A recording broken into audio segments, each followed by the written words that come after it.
చిరంజీవి జనసేన పార్టీలోకి రారని ఆ పార్టీ అధినేత పవన్ కళ్యాణ్ స్పష్టం చేశారు. తమ ఇద్దరి ఆలోచనలు కలవవు అని వెల్లడించారు. జనసేన పార్టీ 3 ఏళ్లు పూర్తి చేసుకున్న సందర్భంగా హైదరాబాద్లోని పార్టీ కార్యాలయంలో ఏర్పాటు చేసిన సమావేశంలో పవన్ కళ్యాణ్ పాల్గొన్నారు. ఈ సందర్భంగా జనసేన పార్టీ వెబ్సైట్ను ప్రారంభించారు. అనంతరం జనసేన పార్టీ విధానాలు, పార్టీ నిర్మాణం, లక్ష్యాలపై మాట్లాడారు. పార్టీని ఆదరించిన అభిమానులు, సహకరించిన మీడియా ప్రతినిధులకు ధన్యవాదాలు తెలిపారు. పార్టీ ఆలోచన విధానాన్ని ప్రజలతో పంచుకునేందుకు వెబ్సైట్ ఏర్పాటు చేసినట్లు చెప్పారు. ప్రజల్లోకి వెళ్లేందుకు 32 అంశాలను గుర్తించాం. జూన్ నుంచి పార్టీ నిర్మాణం ప్రారంభమవుతుంది. జనసేన పార్టీకి బలమైన కార్యకర్తలున్నారు. 60% యువతకు సీట్లిస్తాం. పార్టీ నిర్మాణం పూర్తయ్యాక పొత్తులపై ఆలోచిస్తామని తెలిపారు. ఇంకా జనసేన అని మాట్లాడుతూ 2 రాష్ట్రాల్లో పార్టీ పోటీ చేస్తుంది.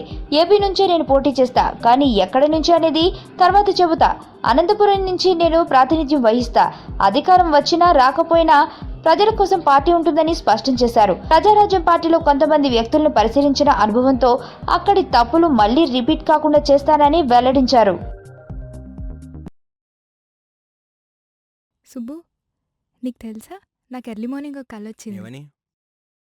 నువ్వు నన్ను జ్యువెలరీ షాప్కి తీసుకెళ్ళి వడ్డానం కొనిచ్చావంట. ఏ టైంకి? గుర్తులేదు సుబ్బు, 5 అనుకుంటా. అదే మరి 5కి మీ బాబు వచ్చి బిల్లు కట్టినట్టు నాకు కాల్ వచ్చింది.